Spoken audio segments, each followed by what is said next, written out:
Ito po mga kapamilya, today is February 17, 2024. So another na naman na work of Holy Spirit na pinakita sa atin. Ito narinig ko siya. Ngayon lang narinig ko, ngayon lang talaga. Narinig ko talaga ang Panginoon mga kapamilya. Totoo po yan, matagal ko na siyang narinig. Makarinig ako sa busis niya. Hindi pa yung sentence na yung katulad ng may ipapagawa siya sa akin. Mga ano lang siya, mga tatlong words, dalawang words lang na sabi, like for example, sabi niya, Daphne, o kaya, ganun-ganun yung mga ano niya, yung mga, pag, like for example, mali yung nasa isip ko, yung papunta pa lang ang mali, sa iisipin ko pa lang, ano na siya, ano na siya, what you call it, yung, inano niya ako na, gumaganon siya. So, hindi ko na din ipapatuloy na yung nasa isip ko na mali. Like for example, nakaisip ako ng mali, pero hindi ko gagawin, hindi ko ginawa. Pero naisip pa lang ba? Pero tinuturuan niya ako na hindi ako mag-isip ng mga masasamang bagay, mga masasamang gawin o words o anong nasa isip ng mga masasama. Ayaw niya ng ganyan. Kaya inaano niya ako. Nalagi, I love you, Lord. Ay, thank you, Lord. So, alam niyo mga kapamilya, grabe ang super, ang tulong ng Panginoon sa buhay ko. Grabe talaga mga kapamilya, super. Noong 1999 mga kapamilya, doon nagsimula ang aking mga grabe yung unos na sakit na problema. Magiging 2 taon yun na grabe talaga, super ang sakit talaga na wala talagang ibang makakatulong kundi Panginoon lang talaga. Kaya nung sinagot niya ako, tinulungan niya ako, inadapt niya, inano na niya naman niya ako uli, yung what you call it, pinupurgive na naman niya ako uli.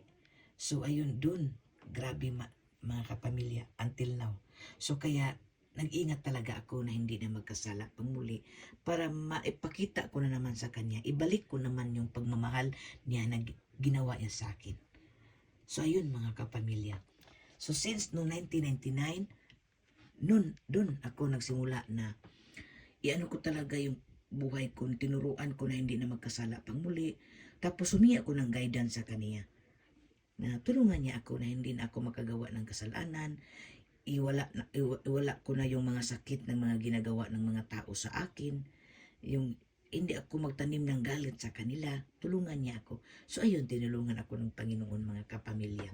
So until now, andito na siya. Andito lang talaga siya. Makikita ko siya palagi mga kapamilya.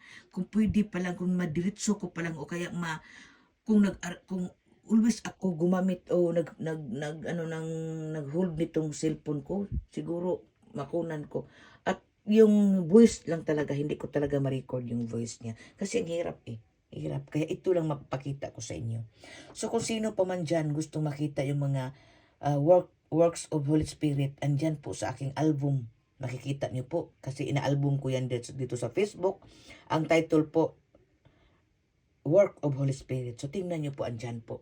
Makikita niyo po kung ano talagang mga sinasabi ko. Kaya mga kapamilya, patuloy po kayo nga susunod sa utos ng Panginoon.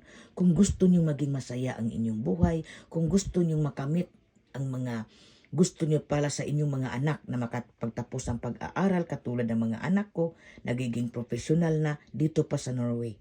At ngayon may magagandang mga trabaho na. So ang inaano ko sa kanila lang ngayon na mag-ingat sila. Alagaan nila ang mga blessings ng Panginoon na binigay sa kanila. Ngayon, tumutubo na yun, namumultiply na po ang mga blessings na binigay ng Panginoon sa kanila. Yan lang yung sinasabi ko palagi, ingat kayo na hindi na magkasala. So, mga ano lang kasi sila, mga bata-bata pa kasi, hindi pa masyadong matured ang pag-isip, pero ginaguide ko sila palagi. So, yan lang ang matutulong ko nila ngayon kasi hindi man nila kailangan na ng pera, o anumang bagay-bagay kasi may pira sila, may trabaho, may bahay, may sasakyan o ano-ano pa man dyan, andyan sila, mayroon sila. Ang sa akin lang maibibigay sa kanila palagi, guidance as a mother. So, palagi kong sinasabi sa kanila, patuloy kayong susunod sa utos ng Panginoon. Palagi kayong makipag-usap sa Panginoon araw-araw. Bigyan nyo ng oras, panahon sa inyong buhay ang Panginoon. Kahit ilang minuto lang. Yung bago kayo matulog, yung pagising nyo, yung pagkain nyo, bago kayo kumain, pagkatapos ng kumain, o kahit saan kayo magpunta, o anong mag-relax ba kayo, bigyan nyo na. Kahit kunti lang, pahalagahan nyo naman ang Panginoon kasi yan lang naman ikakahappy niya. So lalong-lalo na tulungan nyo ang inyong kapwa-tao. Lalo na yung mga taong nangangailangan ng tulong, mga kabataan. But be sure na ang tutulungan nyo talagang nangangailangan ng tulong. Kasi marami na ngayon, alam nyo na, marami ngayong mga hackers, mga gumagawa lang ng mga storya-storya para lang makakuha ng tulong sa tao. Pero anuhin nyo guys, kasi sana idasal din natin sila na sana ma-stop na ng mga taong ganyan. Stop na sila. So sa likod ng imahe na ito, sa rebulto na ito, ay ang Holy Spirit, ang buhay na Panginoon, Jesus Christ. So God bless everyone. God bless. Happy Saturday, happy weekend. Bye. God bless everyone. Bye, mama. Bye. I'm so happy. I'm so blessed. We are so blessed. Bye.